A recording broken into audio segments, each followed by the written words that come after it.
बिस्मिल्लाहिर्रहमानिर्रहीम। First year आज हम चैप्टर 4 वर्क एंड एनर्जी के न्यूमेरिकल प्रॉब्लम सॉल्व करेंगे। तो सबसे पहले जो हमारे पास न्यूमेरिकल प्रॉब्लम है, ए 70 kg man runs up a long flight of stairs in 4 second. कि एक 70 किलोग्राम का आदमी वो स्टेयर्स 4 सेकेंड में ऊपर की तरफ चढ़ता है। The vertical height of the stair is 4.5 metre. जो वर्टिकल हाइट है स्टेयर्स की वो 4.5 मीटर है। हमने पावर कैलकुलेट करनी है। तो जो डाटा गिवन है वो हम नोट कर लेते हैं। सबसे पहले हमें मैस गिवन है 70 kg। मैन का जो मैस है वो 70 kg है। उसके बाद हमारे पास सेकेंड्स में टाइम गिवन है 4 सेकेंड आ गया। और वर्टिकल जो हाइट है एच हमारे पास 4.5 मीटर है। पावर हमने कैलकुलेट करनी है। जी की वैल्यू आपको पता है 9.8 मीटर पर सेकंड स्क्वायर होती है। और इसके बाद पावर हमने क्या करना है, इसमें कैलकुलेट करनी है। इसका सोल्यूशन स्टार्ट करते हैं। यहाँ पर जो फार्मूला यूज होगा वो P equal to W by T है। और W क्या है, पोटेंशियल एनर्जी के इक्वल होगा mgh डिवाइडेड बाई टी। तो इसमें हम वैल्यूज पुट कर देंगे। P equal to mass M 70 kg आ जाएगा। G की वैल्यू 9.8 और H की वैल्यू 4.5 हम पुट करके देते हैं। टाइम 4 सेकेंड गिवन है। इसको कैलकुलेट करते हैं कैलकुलेटर की मदद से। ये मल्टीप्लाई होकर 3087 डिवाइडेड बाय 4 आ जाता है। इसको डिवाइड करेंगे तो पावर आ जाती है 7.7 इंटू 10 पावर 2 वॉट। इसके बाद हमारे पास क्वेश्चन नंबर 2 है, न्यूमेरिकल नंबर 2 है। A body of mass 2 kg is dropped from a rest position 5 metre above the ground. एक बॉडी है जिसका मैस 2 kg था और उसको रेस्ट पोजीशन से गिराया गया। किस हाइट से? जो हाइट थी वो हमारे पास 5 मीटर अबव द ग्राउंड थी। What is its velocity at height of 3 metre. उसकी वेलोसिटी 3 मीटर की हाइट पे क्या होगी? Above the ground. ग्राउंड से ऊपर यानी कि 3 मीटर की हाइट पर 5 मीटर से उसे गिराया गया और ग्राउंड से ऊपर 3 मीटर की हाइट पर उसकी जो वेलोसिटी है वो हमने फाइंड करनी है।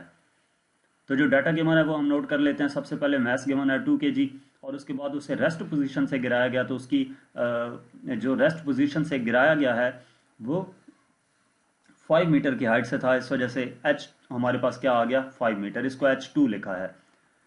और इसी तरह h1 जो हमें गिवन है यानी कि जिस हाइट पर हमने वो वेलोसिटी फाइंड करनी है वो 3 मीटर है। ये बेसिकली ग्राउंड से अब पहले 3 मीटर आएगा फिर 5 मीटर आएगा। इस वजह से h1 और h2 लिया है। तो हमारे पास g की value 9.8 metre per second square होती है और इनिशियल वेलोसिटी यहाँ पे 0 मीटर पर सेकंड आएगी क्योंकि इसको रेस्ट पोजीशन से नीचे की तरफ गिराया गया था। तो हमने फाइंड इसमें क्या करना है, वेलोसिटी यानी कि v फाइंड करनी है। तो हम सॉल्यूशन इसका स्टार्ट करते हैं। इसमें हमारे पास जो इक्वेशन ऑफ मोशन यूज की जाएगी, थर्ड इक्वेशन ऑफ मोशन है 2as equal to V F square minus V I square. तो इसमें वैल्यूज पुट कर देंगे। 2 एक्सेलरेशन हमारे पास ग्रेविटेशनल एक्सेलरेशन g की वैल्यू 9.8 पुट करेंगे और डिस्टेंस s है, इसकी वैल्यू 2 आएगी। वी एफ की जगह पर v आ जाएगा और वी आई हमारे पास 0 होगा। ये जो s है इसकी जगह पर 2 कैसे आया आप देख सकते हैं। कैसे हमारे पास h2 माइनस h1 होगा यानी कि 5 मीटर में से 3 मीटर माइनस करेंगे तो 2 मीटर डिस्टेंस आएगा। ये बेसिकली वो डिस्टेंस होगा जितने डिस्टेंस के लिए उस बॉडी ने वो डिस्टेंस कवर किया। 5 मीटर से हमने ड्रॉप किया तो 3 मीटर पर हमने वेलोसिटी मेजर करनी है यानी कि 5 माइनस 3 टोटल 2 मीटर का डिस्टेंस उसने कवर किया। तो इस वजह से s equal to h2 minus h1 5 minus 3 equal to 2 metre आ जाएगा। इसको मल्टीप्लाई करेंगे तो 39.2 इक्वल टू वी स्क्वायर आ जाता है। तो अंडर रूट लेंगे v equal to 6.3 metre per second आ जाता है यानी कि 3 मीटर की हाइट पे जो उस ऑब्जेक्ट की जिसका मास 2 kg था उसकी वेलोसिटी 6.3 मीटर पर सेकंड होगी। न्यूमेरिकल नंबर 3 है। A man pulls a trolley through a distance of 50 meter by applying a force of 100 Newton, which makes an angle of 30 degree with the horizontal. कि एक आदमी है और वो एक trolley को पुल करता है कितने डिस्टेंस तक, 50 मीटर के डिस्टेंस, और उसके ऊपर जो फोर्स अप्लाई वो कर रहा है वो 100 न्यूटन की है। और जिस डायरेक्शन में वो अप्लाई कर रहा है वो बेसिकली वो डायरेक्शन है जो कि हॉरिजेंटल के साथ 30 डिग्री का एंगल बना रही है। तो हमने वर्क डन कैलकुलेट करना है उस मैन का। जो डाटा हमें गिवन है वो नोट कर लेते हैं। तो सबसे पहले हमें डिस्टेंस इसमें गिवन है 50 मीटर, फोर्स अप्लाई हो रही है 100 न्यूटन की। फोर्स हमने लिख ली 100 न्यूटन। जो थीटा है एंगल वो 30 डिग्री का है और जो डिस्टेंस है वो हमारे पास 50 मीटर का है। कैलकुलेट हमने करना है वर्क डन। जी हम आगे पीछे लिख सकते हैं, उसकी कोई इशू नहीं होता, जो आप चीज़ मर्जी पहले लिख लें। हम न्यूमेरिकल को देखते हुए तो यहाँ पर फोर्स पहले लिख दी, फिर उसके बाद एंगल लिख दिया, फिर डी की वैल्यू डिस्टेंस लिख दिया। हमने वर्क डन फाइंड करना है बेसिकली। तो सोल्यूशन यहाँ पर स्टार्ट करते हैं। वर्क डन हमारे पास होता है W equal to F D cos theta, ये उसका फार्मूला है। इसमें हम वैल्यूज पुट कर देंगे। W इक्वल टू फोर्स 100 के इक्वल है, डिस्टेंस D 50 के इक्वल है, और थीटा कॉस 30 आ जाएगा। तो यहाँ से W इक्वल टू 4330 जॉल आ जाता है। इनको मल्टीप्लाई करेंगे तो ये क्या आएगा, 4330 जॉल। ये वर्क डन आएगा। उसके बाद न्यूमेरिकल नंबर 4 है। The roller coaster starts its journey from a vertical height of 40 meter on the first hill and reaches a vertical height of only 25 meter on the second hill. ये एक roller coaster है और वो start होता है, vertical height कितनी है, 40 metre. 40 metre की हाइट से वो स्टार्ट करता है और कहाँ पे आता है, 25 मीटर की जो दूसरी हिल है उस पर। Where it slows to a momentary stop, जहाँ पे वो स्टॉप करता है, slows to a momentary stop. It travelled a total distance of 400 metre. Second hill से लेकर फर्स्ट हिल तक, यानी कि 40 मीटर से लेकर जो 25 मीटर की जो हिल थी वहां तक पहुंचने में उसने कितना डिस्टेंस कवर किया, 400 मीटर का। Determine the thermal energy produced, एक तो थर्मल एनर्जी हमने फाइंड करनी है। Estimate the average friction force on the car whose mass is 1000 kg। और जो रोलर कोस्टर जिसने स्टार्ट किया उसमें जो कार थी उसका मास 1000 किलोग्राम है, तो उसको जो एवरेज फोर्स ऑफ फ्रिक्शन का सामना करना पड़ा वो हमने फाइंड करनी है। तो इसका स्टार्ट लेते हैं। सबसे पहले जो न्यूमेरिकल में डाटा गिवन है वो हम नोट कर लेते हैं। तो डाटा में सबसे पहले हाइट हमें गिवन है 40 मीटर आ जाएगी h1, h2 आ जाएगी 25 मीटर, और इसके बाद जो टोटल डिस्टेंस ट्रेवल किया है वो हमारे पास 400 मीटर है। उससे पहले मैस लिखा हुआ है, मैस 1000 kg है जो उस मैन का है। ये डिस्टेंस 400 मीटर आ गया, और हमने फाइंड क्या करना है, thermal energy, E thermal equal to find करनी है। इसके साथ साथ फोर्स ऑफ फ्रिक्शन भी फाइंड करनी होगी, वो आप यहाँ पे लिख सकते हैं, वो मैं लिखना भूल गया था। तो फोर्स ऑफ फ्रिक्शन भी फाइंड करनी है, F equal to question mark आ जाएगा। सोल्यूशन हम स्टार्ट करते हैं। तो इसमें the thermal energy produced is equal to the loss in mechanical energy. जो थर्मल एनर्जी प्रोड्यूस होगी वो बेसिकली किसकी इक्वल होगी, लॉस इन मैकेनिकल एनर्जी के। E thermal equal to minus delta E thermal. जो थर्मल एनर्जी किसकी, वो किसकी इक्वल होगी, loss of potential energy, loss of mechanical energy. तो वो mechanical energy basically loss of potential energy की इक्वल होगी। ई थर्मल इक्वल आ जाएगा minus PE2 minus PE1 minus MgH2 minus MgH1। यहाँ से MgH1 माइनस MgH2 आ जाएगा जब ये माइनस अंदर मल्टीप्लाई होगा तो, और इसमें से Mg कॉमन आ जाएगा, बाकी H1 माइनस H2 रह जाएगा। वो ये इक्वेशन बन गई। अब इसके अंदर हम ये वैल्यूज पुट कर देंगे जो हमारे पास मौजूद हैं। तो ई थर्मल इक्वल आ जाता है 1000, मैस आ गया, G की वैल्यू 9.8, H1 40 मीटर है, H2 25 मीटर है। इनको हम कैलकुलेटर की मदद से सॉल्व कर लेंगे तो 147,000 जॉल आंसर आ जाता है। ये हमारे पास ई थर्मल आ गई, थर्मल एनर्जी आ गई। अब हमने क्या करना है, वर्क डन फाइंड करना, फोर्स ऑफ फ्रिक्शन फाइंड करनी है। तो जो W है वो E thermal equal to FD है, यानी कि ई थर्मल जो थर्मल एनर्जी है वो वर्क डन की इक्वल होगी, FD के इक्वल आ जाएगा। इसका मतलब ये है कि यहाँ से F equal to E thermal divided by D आ जाएगा। ई थर्मल की वैल्यू हमने 147,000 लिखी, और जो डिस्टेंस है वो हमारे पास 400 का है, उससे डिवाइड कर दिया। तो ये कैलकुलेट होकर आंसर हमारे पास आ जाता है F इक्वल टू 368 न्यूटन। इसके बाद न्यूमेरिकल नंबर 5 है। A man whose mass is 70 kg walks up to the third floor of a building which is 12 meter above the ground in 20 seconds। एक आदमी है जिसका मास 70 kg है और वो थर्ड फ्लोर पे ऊपर की तरफ चढ़ता है एक बिल्डिंग पे, कितनी हाइट तक, 12 मीटर की हाइट तक, जो कि ग्राउंड से जिसकी हाइट 12 मीटर है। और कितने टाइम लगाता है वो, यानी कि 70 kg का आदमी 12 मीटर की हाइट तक जाने के लिए 20 सेकंड का टाइम लगाता है। तो हमने क्या करना है, पावर फाइंड करनी है उसकी वाट्स में और HP हॉर्स पावर में। तो इसके लिए हम सबसे पहले डाटा नोट करते हैं। मैस हमारे पास 70 kg का है, जो बिल्डिंग की हाइट है 12 मीटर की हाइट तक वो ऊपर की तरफ गया है, टाइम उसने कितना लगाया, 20 सेकंड का। हमने पावर फाइंड करनी है वाट में और दूसरा पावर हमने फाइंड करनी है हॉर्स पावर में। तो इसके लिए सोल्यूशन स्टार्ट करते हैं हम। जो फार्मूला यूज़ करेंगे P equal to mgh divided by T होगा, यानी कि work done W over T, जो वर्क डन है वो पोटेंशियल एनर्जी की फॉर्म में होगा। तो इसमें हम वैल्यूज पुट कर देंगे। P equal to m mass 70 आ गया, G की वैल्यू 9.8 और H की वैल्यू 12 आ गई, टाइम 20, ये सारी चीज़ें हमें गिवन है। जो G की वैल्यू थी वो हमें मालूम है 9.8, वो हमने पुट कर दी। इसको कैलकुलेटर की मदद से सॉल्व करेंगे तो P इक्वल टू 411.6 वाट आ जाता है। इसके बाद हम जानते हैं कि जो 746 वाट है वो 1 हॉर्स पावर की इक्वल होता है। ये बेसिकली 746 वी ब्लू होगा। 746 वाट इक्वल टू 1 हॉर्स पावर, यानी कि ये हमें मालूम होना चाहिए, ये याद रखने की चीज़ है। तो अगर 746 वाट 1 हॉर्स पावर की इक्वल है तो इसका मतलब ये है कि पावर जो है वो जो हमारे पास वाट में पावर थी उसको डिवाइड कर देंगे 746 से। 411.6 डिवाइडेड बाय 746, तो ये हमारे पास हॉर्स पावर में आ जाएगी। इसमें इसको डिवाइड करेंगे 0.555 HP, 0.555 हॉर्स पावर हमारे पास आ जाता है। बेसिकली जो वाट में वैल्यू मौजूद होती है उसको 746 से डिवाइड कर देते हैं तो वो हमारे पास जो वैल्यू है वो हॉर्स पावर में आ जाती है। इसके बाद न्यूमेरिकल नंबर 6 है। To what height can a 400 watt engine lift a 100 kg mass in 3 second? Height हमने फाइंड करनी है जिस पे 400 वाट का इंजन 100 किलोग्राम का 100 किलोग्राम का जो मैस है उसको 3 सेकंड में ऊपर की तरफ ले जाए। तो डाटा हमें गिवन है। डाटा में सबसे पहले पावर गिवन है 400 वाट की इंजन की, और उसके बाद मैस उसका गिवन है 100 kg का, और टाइम 3 सेकंड गिवन है। फाइंड हमने हाइट करनी है। जी की वैल्यू हमें 9.8 पता है। तो इसका सोल्यूशन स्टार्ट करते हैं। जो फार्मूला हम इसमें यूज करेंगे P equal to mgh by T है। यहाँ से H फाइंड करना है तो H को हम एक तरफ ले आएंगे, बाकी दूसरी तरफ जाकर डिवाइड हो जाएगा।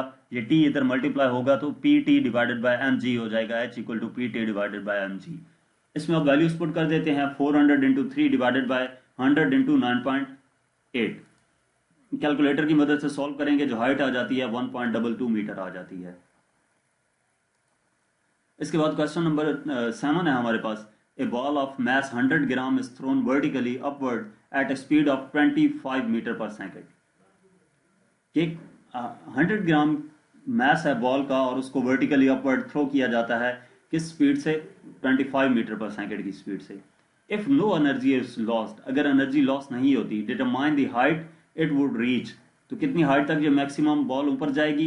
If the ball only rises to 25 metre, और अगर हम सपोज करते हैं कि जो बॉल है वो 25 मीटर तक ऊपर गई है, तो calculate the work done against air resistance. एक हमने वर्क डन कैलकुलेट करना है जो उस बॉल के ऊपर लग रहा होगा against the resistance, air resistance, यानी कि एयर रेजिस्टेंस को रिमूव करने के लिए जो उसे वर्क डन करना पड़ रहा है, मिनिमम करने के लिए। Also calculate the force of friction, तो फोर्स ऑफ फ्रिक्शन भी हमने, यानी कि वर्क डन और फोर्स ऑफ फ्रिक्शन, ये दो चीजें फाइंड करनी होंगी।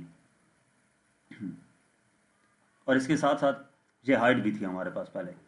तो डाटा इसमें नोट कर लेते हैं। मैस हमें 100 ग्राम गिवन है, उसको हम कैलकुलेट करेंगे किलोग्राम में, क्योंकि न्यूमेरिकल में वैल्यूज पुट करने से पहले आप लोग उन तमाम वैल्यूज को SI यूनिट में कन्वर्ट कर लिया करें। तो ग्राम को किलोग्राम में कन्वर्ट करने के लिए डिवाइडेड बाय 1000 करेंगे। 100 डिवाइडेड बाय 1000 0.1 kg आ जाता है। Upward at speed of 25 metre per second, जो वेलोसिटी है वो v 25 मीटर पर सेकेंड आ जाती है। If no energy is lost determine the height, एक हमने हाइट फाइंड करनी है, और दूसरा h डैश हम कह रहे हैं 25 मीटर। ये वो हाइट है जो हाइट हमने सपोज की है कितनी हाइट तक बॉल जाएगी। तो हमने वर्क डन फाइंड करना है। इसके लिए calculate the work done against air resistance, also calculate the force of friction. तो हम इसका सोल्यूशन स्टार्ट करते हैं। इसमें जो फार्मूला यूज करेंगे lost in kinetic energy equal to gain in potential energy है। हमने कहा था ना कि एनर्जी जहां पे लॉस नहीं हो रही, तो इसका मतलब ये है कि जो काइनेटिक एनर्जी लॉस होगी वो गेन इन पोटेंशियल एनर्जी के इक्वल होगी। तो हाफ mv स्क्वायर इक्वल आ जाएगा mgh के, m से कैंसिल हो जाएगा, half v square equal to gh आ जाएगा।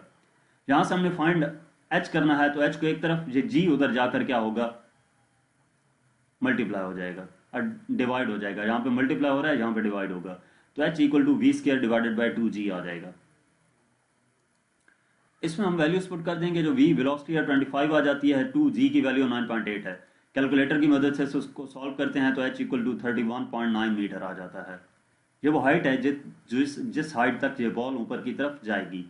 अब इसके बाद हमने सेकंड पार्ट में ये सपोज किया था कि वो बॉल 25 मीटर तक ऊपर की तरफ जाती है, तो वर्क डन और फोर्स ऑफ फ्रिक्शन फाइंड करनी है।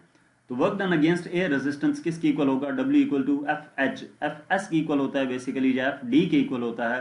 तो वो जो डिस्टेंस है उसको हम h ले रहे हैं। W equal to F H prime equal to find करना है।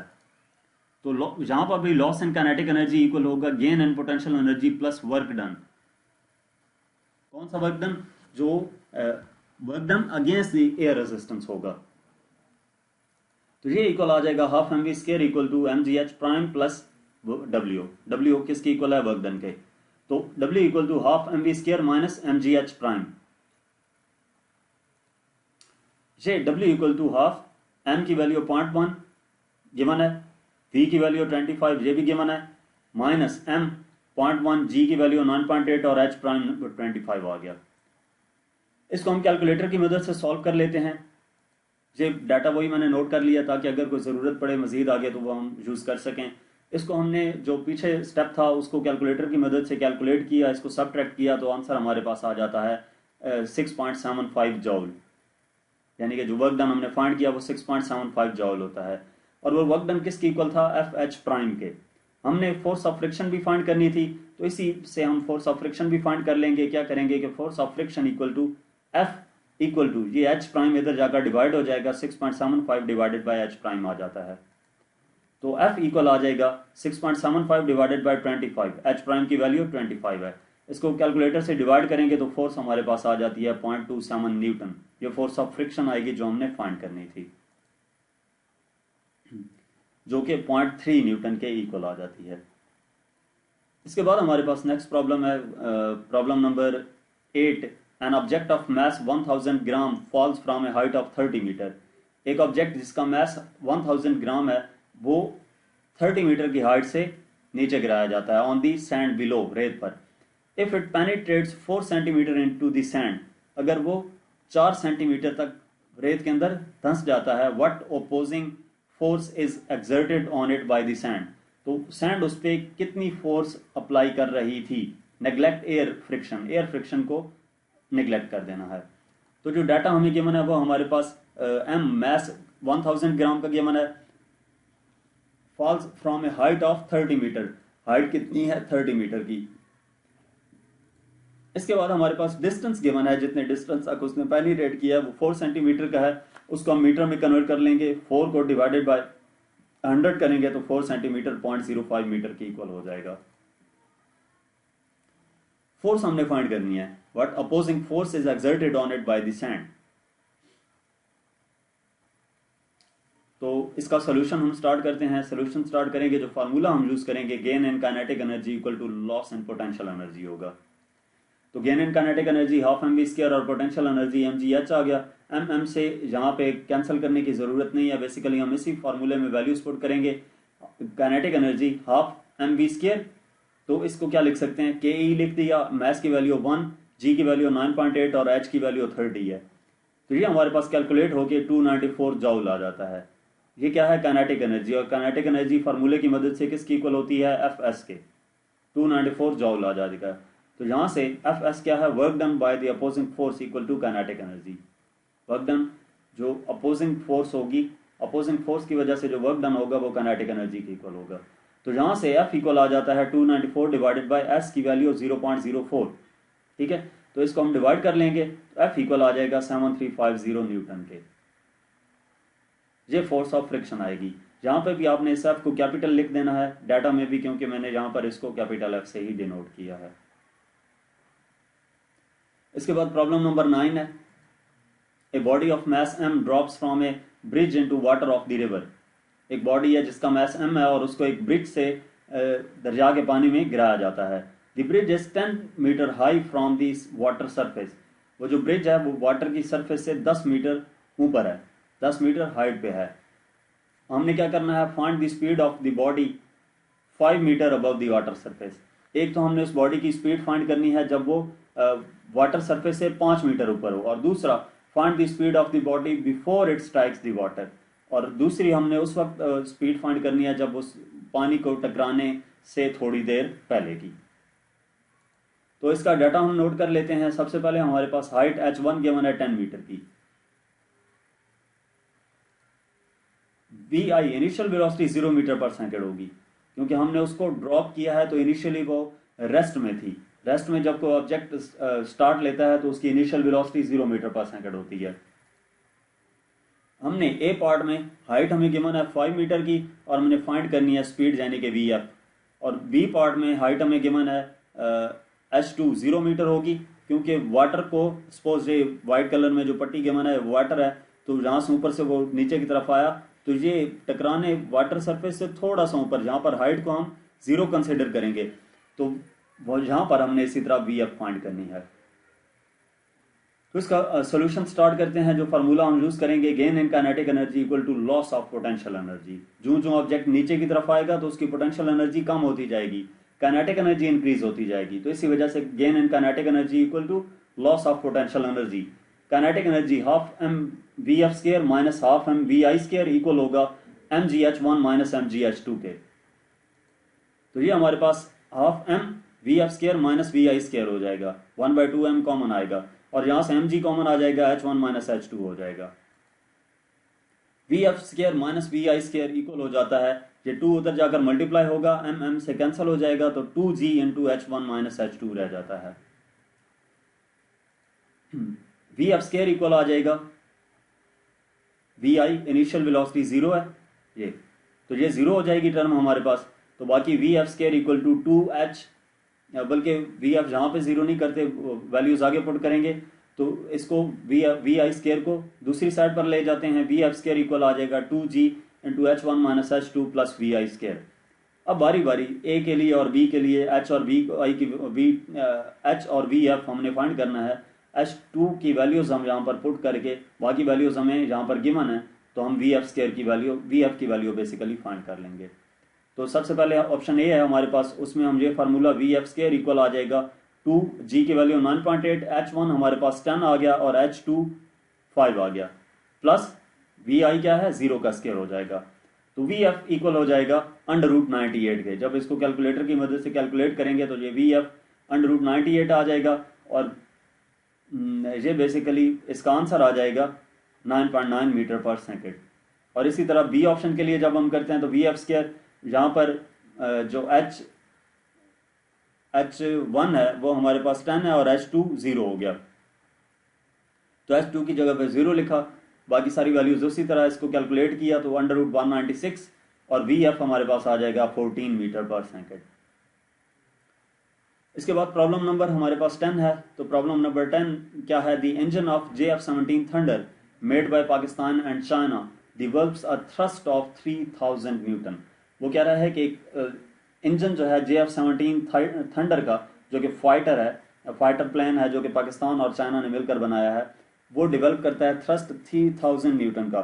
What horse power does it at a velocity of 400 metre per second. जब उसकी वेलोसिटी 400 मीटर पर सेकेंड हो तो उसकी पावर हॉर्स पावर में कितनी होगी। डाटा नोट कर लेते हैं। तो डाटा में सबसे पहले जो हमें गिवन है वो थ्रस्ट गिवन है, यानी कि 3000 न्यूटन की फोर्स अप्लाई होती है। दूसरी चीज हमें वेलोसिटी गिवन है 600 मीटर पर सेकेंड की, और हमने फाइंड क्या करना है, हॉर्स पावर में इसकी पावर फाइंड करनी है। तो सोल्यूशन स्टार्ट करते हैं। P equal to F V equal to F V cos theta आता है। यहां से P इक्वल आ जाता है F हमारे पास कितना है 3000, V की वैल्यू 600, कॉस 0 आ जाएगा, क्योंकि एंगल दोनों के दरमियान में हमारे पास 0 होगा। जिस डायरेक्शन में फोर्स अप्लाई हो रही है उसी डायरेक्शन में वो मूव कर रहा है। थ्रस्ट जो अप्लाई होगा, थ्रस्ट अप्लाई होता है 4000 न्यूटन का, तो जिस वेलोसिटी से मूव कर रहा है 600 मीटर है, तो बेसिकली दोनों सेम एंगल 0 होगा दोनों के दरमियान में, तो कॉस 0 लिख दिया। ये मल्टीप्लाई होकर हमारे पास P इक्वल टू 18,000,000 वाट आ जाता है। ये इसकी क्या आ जाती है, पावर आ जाती है। इसको हम हॉर्स पावर में कन्वर्ट करेंगे, तो हॉर्स पावर में कन्वर्ट करने के लिए, वाट को हॉर्स पावर में कन्वर्ट करने के लिए 746 से डिवाइड कर देते हैं, तो ये आंसर आ जाएगा 2413 हॉर्स पावर। इसके बाद इस चैप्टर का लास्ट न्यूमेरिकल है problem number 11। The mass of the moon is 1/80 of the mass of the earth. Moon का mass अर्थ से 1/80 है and corresponding radius is 1/4 of the earth. और इसी तरह जो मून का रेडियस है वो 1/4 ऑफ इट्स अर्थ है. कैलकुलेट करनी है escape velocity surface of the moon पे. जहां पर बेसिकली ये चैप्टर 4 था, चैप्टर 4 है वर्क एंड एनर्जी, तो जहां पर ये चैप्टर 4 आएगा. अच्छा, हमने क्या करना है, ये मेरी अभी नज़र पड़ी तो आपको बता दिया. Mass of the moon is 1/80. तो हम इसका जो डाटा है वो नोट कर लेते हैं. मैस मून का गिवन है तो सबसे पहले बात यह है कि हमें मैस पता होना चाहिए अर्थ पे. Mass of earth, mass of moon तो उसने 1/80 कहा है ना मैस ऑफ अर्थ की निस्बत. तो मैस ऑफ अर्थ हमें सबसे पहले पता होना चाहिए. मैस ऑफ अर्थ हमारे पास 6 × 10⁻24 kg है. तो मैस ऑफ मून किसके इक्वल हो जाएगा, mm से उसको डिनोट करेंगे 1/80 × me. उसने कहा था 1/80 of the mass of the earth है. तो me की वैल्यू जहां पर 6 × 10⁻24 अगर पुट करते हैं, इसको कैलकुलेट करें तो 7.5 × 10⁻22 kg आ जाता है. इसके बाद उसने कहा है कि इस रेडियस इज 1/4 ऑफ अर्थ. तो पहले RE लिखेंगे, रेडियस ऑफ द अर्थ, वो हमारे पास 6.4 × 10⁻6 मीटर है. और RM क्या हो जाएगा, radius of the moon. 1/4 of RE कहा था, तो RE की वैल्यू पुट करेंगे और इसको सिंप्लीफाई करते हैं 1.6 × 10⁻6 मीटर आ जाता है. एस्केप वेलोसिटी हमने फाइंड करनी है. तो G की वैल्यू हमें मालूम होनी चाहिए 7.673 × 10⁻11 newton metre square per kilogram square.